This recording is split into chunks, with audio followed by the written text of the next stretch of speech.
ሰላም ሰላም ውድ ኢትዮ ቤተሰቦቼ እንዴት ናችሁልኝ? ሰላም ናችሁ ወይ? ከኔ ጋር ፈጣሪ የተመሰገነ ይሁን፣ ሁሉ መልካም፣ ሁሉ ሰላም። አንዳንድ እህት ወንድሞቼ ሶሻል ሚዲያ ላይ ፐብሊክ ላይ ፕራይቬት የሆኑ ነገሮች ቪዲዮ ሰርታችሁ አትልቀቁ። ዛሬ እንደ ቀልድ ብላችሁ ቪዲዮ ሰርታችሁ የምትለቁት ነገ ጋር ዋጋ ያስከፍላችኋል። ሶሻል ሚዲያ በባህሪው የያዘውን ነገር ስለማይለቅ ማለት ነው። ከሰሞኑ ያሲኑ አግብቻለሁ ብሎ የጋብቻ ስነስርዓት ቪዲዮ ፎቶዎቹን ለቆልን ነበር። እኛም ደግሞ እንኳን ደስ ያለ ብለን ደስታችንን ሳንጨርስ ትናንትና ብቅ ብሎ ሚስቴን ፈትቻታለሁኝ፣ ትውውቃችን ሶሻል ሚዲያ ላይ ነበረ፣ ድንግል ነኝ ብለኝ ድንግልና የላትም፣ ድንግል አይደለችም፣ ስለዚህ ፈትቼ ወደ ቤተሰቦቿ መልሻታለሁኝ ብሎ ብዙ ሴቶችን ያማከለ አክት ሲያደርግ ነበር ማለት ነው። ጄስ ሲያደርግ ነበረ።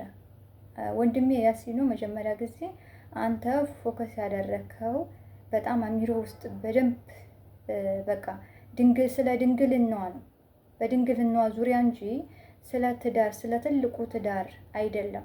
ትዳር ምን እንደሆነም አታውቅም።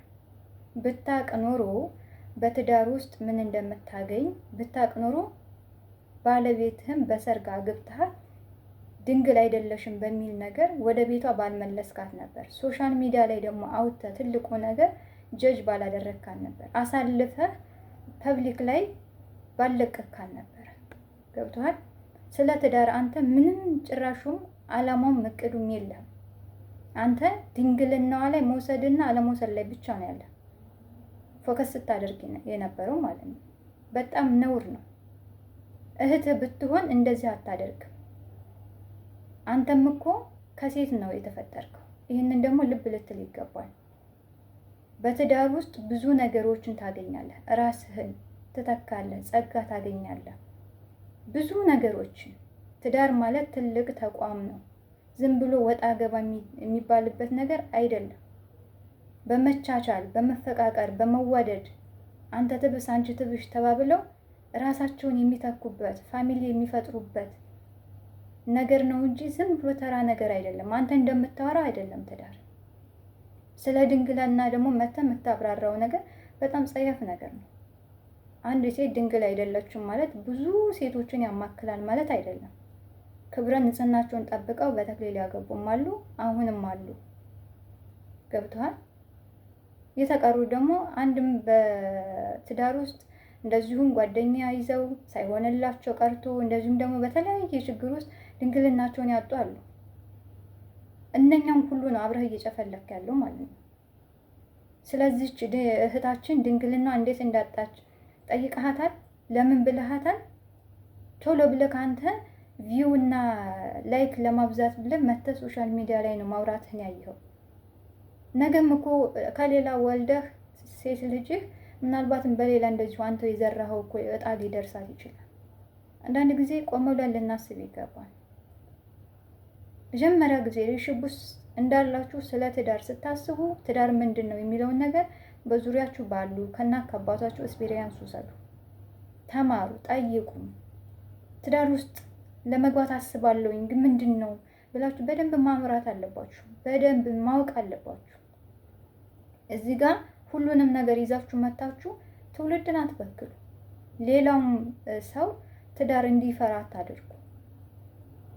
አንተ ስለ ድንግልናዋ ብቻ ነው የተጨነቀው። በቃ የምታወራውም ደግመህ ደጋግመህ ስለ ድንግልናዋ እንጂ ልጅቷ ነገጋ ወደ ቤተሰቧ ስትመልሳት በዙሪያ ያሉ ሰዎች፣ ጓደኞቿ፣ ማህበረሰቡ ታውቃለህ፣ የኛ ሀገር ማህበረሰብ ምን እንደሚያወራ ምን እንደሚናገር ማለት ነው። ስለዚያ ራሱ አላሰብክም። ስለ ስሜትህ ነው ባይዘው፣ ስለ ስሜትህ ነው ስትጨነቅ የነበረው። ጥሩ አይደለም እንደዚህ እንዴ።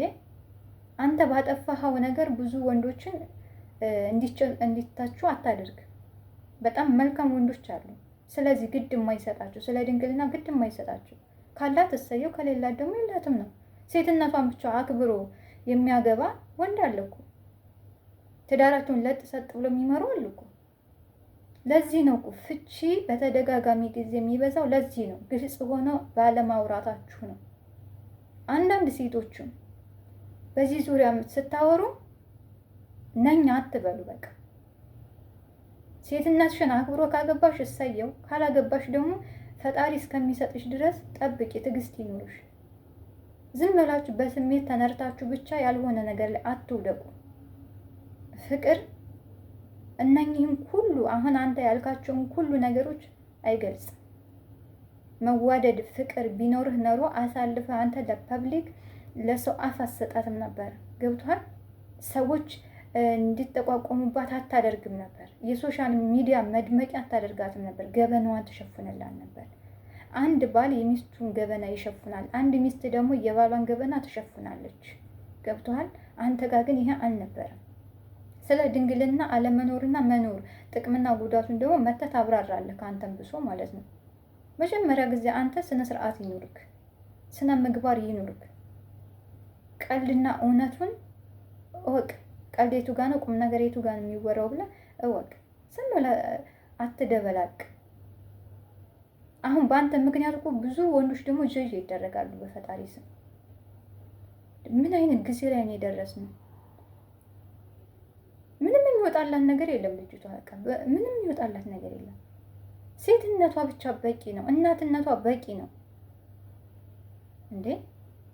በቃ ሁሉንም ነገር አግበስብሳችሁ ሶሻል ሚዲያ ላይ ታመጣላችሁ፣ ትውልዱን ትመርዛላችሁ። ከዛ ወጣቱ በትዳር ውስጥ ጸንቶ እንዳይኖር ታደርጋላችሁ። ትዳር የተከበረ ነው አባቴ፣ በጣም የተከበረ። እናቶቻችን አክብረው ትዳራቸውን እኛን ለዚህ ደረጃ ያበቁን ናቸው። አሁንም በትዳራቸው ውስጥ አንተ ትብስ አንቺ ትብስ ተባብለው ጸንተው የሚኖሩ አሉ። እንዳንተ አይነቱ ደግሞ ይኸው እንደዛ አይነት ነው ትርፉ ማለት ነው። በሁለት ቀኑ ፈተዋል። በጣም እሱ የተናገረውን ነገር እዚህ ጋር እኔ መናገር አልፈልግም። በጣም ጸያፍ ነገር ነው ሲናገር የነበረው ስለ ድንግልና በብዙ ነገር ሊያጡ ይችላሉ። እኛ ሴቶች ልናጣ እንችላለን። ገብቷል? በህመም አለ፣ ቦይፍሬንድ በመያዝ ትዳር ውስጥ ገብተው ትዳራቸው ባለመጽናቱ በዛ ነገር እንደዚሁም ተደፍረውም ብዙ እህቶቻችን እንደዛ እነኛውን ሁሉ ያማከለ ነው። አሁን አንተ ስትናገር ነበር። በቃ ድንግልና ከሌላት አንድ ሴት ፈላጊ የላትም ማለት ነው። በአንተ ቤት አይደለ? እንደዚህ ነበር በጣም አክት ስታደርግ የነበረው። ወደ ራስ ተመለስ ወንድሜ። እየሄድክበት ያለው መንገድ ትክክል ስላልሆነ ማለት ነው። ትክክል አይደለም። አንድ ወንድ ልጅ በልጅነቷ አጭቷት አንድ ሰፈር ሆኖ አጭቷት ሽማግሌ ልኮ ነገች ልጅ አገባታለሁ ብሎ አይኑ ስር ሆና ባልሆነ ነገር አታላው ወይ ዋሽታው ድንግልናዋን ለሌላ አስረክባ ቢሆን ኦኬ፣ ቢጠይቅ ወይንም ቢናገር ይችላል። ቤተሰቦቿን ቢወቅስ ለምን ቢል ኦኬ ሊችል ይችላል። እንግዲህ አይታወቅም እኮ ገብቷል።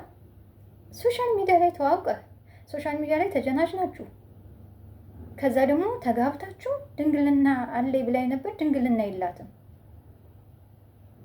ከዛም ወጥተህ ሶሻል ሚዲያ ላይ ብዙ ሴቶችን ጀጅ ታደርጋለህ። በቃ ያልሆነ የሚያንኳስስ ነገር ሴቶችን በጣም የሚያጥላላ ነገር ትናገራለህ። መጀመሪያ ጊዜ ቆም ብለህ ስለ ራስህ መጀመሪያ ጊዜ እወቅ። እኔ ምን እየተናገርኩ ነው? ምን እያስተላለፍኩ ነው? እኔ እስከማን የመጣሁት ብለህ እወቅ መጀመሪያ ጊዜ ወንድሜ። ኦኬ፣ ጀጅ ለማድረግ ማንኛውም ሰው ጀጅ ያደርጋል። ግን ችግሩ ምንድን ነው? አንድ ሰው ጀጅ ሲያደርግ ራሱን አለማወቁ ነው ኪሳራ። መጀመሪያ ጊዜ ማወቅ አለብህ። ሲቀጥል ደግሞ አንዳንድ ሴቶች በቃ ሴትነታችሁ ራሱ በቂ ነው፣ በቃ በቂ ነው። ሌላ ምንም ማብራሪያ አያስፈልገው። ድንግል እነኚህ አይደለሁም ብላችሁ ራሳችሁን ጥያቄ ውስጥ አስገብታችሁ ድንግልና ስላለኝ ያከብረኛል ብሎሽ ከሆነ ነው ተሳስተሻል። ሴትነትሽ ራሱ በቂ ነው። ካለሽ እሰየው፣ ከሌለሽ ደግሞ ምንም ማድረግ አይቻልም። ምናልባት ድንግልናሽን ያጣሽው በብዙ ምክንያቶች ሊሆን ይችላል። ስለዚህ ራስሽን ያልሆነ ስትረስ ውስጥ አትክተቱ። ነገር ግን እመነኝ አሲ ነው ይቺ ልጅ ትልቅ ደረጃ ላይ ደርሳ የእውነት አንተ የምትጸጸትበትን ቀን ይመጣል። በጣም ነውር ነው። ለቀጣይ ግን እንደዚህ አይነት ስህተቶችን ባትሳሳት መልካም ነው።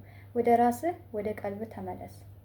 አሁን ያለህበት ዝም ብሎ ነው ምኑንም እየደባለክ የምትናገረው ማለት ነው። እናስተውል። ሰው አይደለም ሰው እንደመሆናችን የምንናገረውንና የማንናገሮቹን ነገሮች ለይተን ብናውቅ መልካም ነው ላለው ቪዲዮ ያስተምራል ካላችሁ ሼር እያደረጋችሁ የራሳችሁንም ሀሳብ እየጨመራችሁ ሌሎችን አስተምሩበት። በዚህ ዩቲዩብ ቻናል ላይ አስተማሪ ነገሮች ነው የሚለቀቀው። አዳዲሶች ካላችሁ ሰብስክራይብ ያደረጋችሁ የደወል ምልክቷን እየነካችሁ በየጊዜው ኖቲፊኬሽን እንዲደርሳችሁ ቤተሰብ ሁኑ። እንማማር፣ አብረን ወደፊት አብረን እንደግላለን። በሌላ ቪዲዮ እስከምንገናኝ ድረስ እኔንም እናንተን በያለበት ቸር እንቆይ። መልካም ጊዜ